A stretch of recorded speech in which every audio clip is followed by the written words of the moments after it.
శభాష్ పోలీస్ ఈ మాట అంటున్నది ఎవరో కాదు, రాష్ట్ర రాజధానిలో రెక్కాడితే గాని డొక్కాడని రోజువారీ కూలీలు.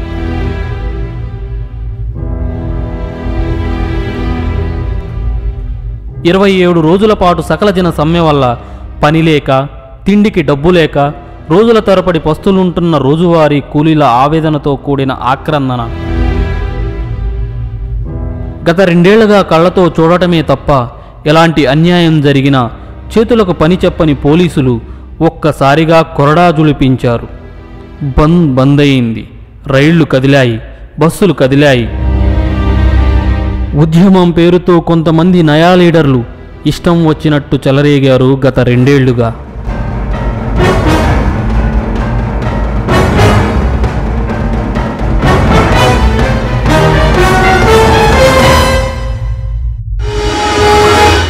ఇప్పుడు సీన్ మారింది. నోరు జారితే సీన్ సితార అవుద్ది. పోలీసుల సమన్వయానికి ఓ హద్దు ఉంటుంది. ప్రతి మనిషికి ఆత్మగౌరవం, ఆత్మాభిమానం ఉంటుంది. పోలీస్ కూడా మనిషే కదా.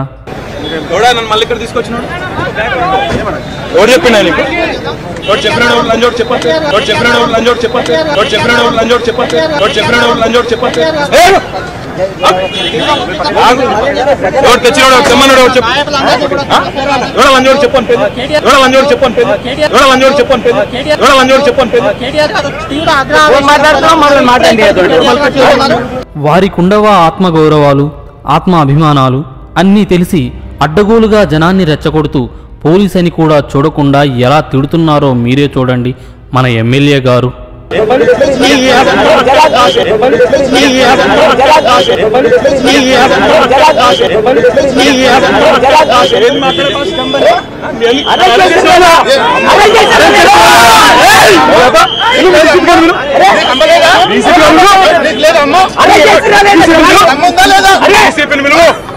తల్లి దైవంతో సమానం అంటారు భారతదేశంలో. ఇలాంటి తల్లి బిడ్డని నీ అమ్మ అంటున్న ఇలాంటి సంస్కారవంతుని చూసి దేశ విదేశాల్లో ఉన్న తెలుగువారు తలదించుకోవాల్సిందే.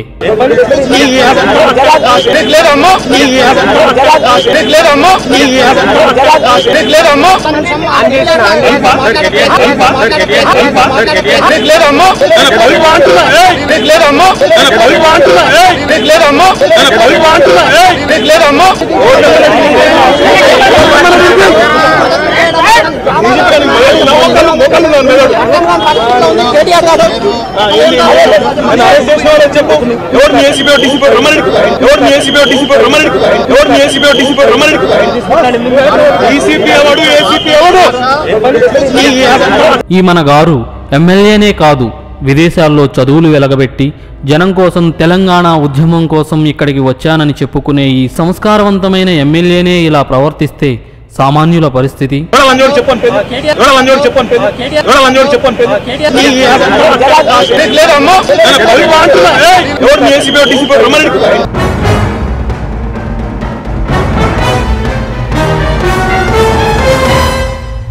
రాష్ట్ర రాజధానిలో అడ్డగోలుగా దండుకునేవారు అనేకం.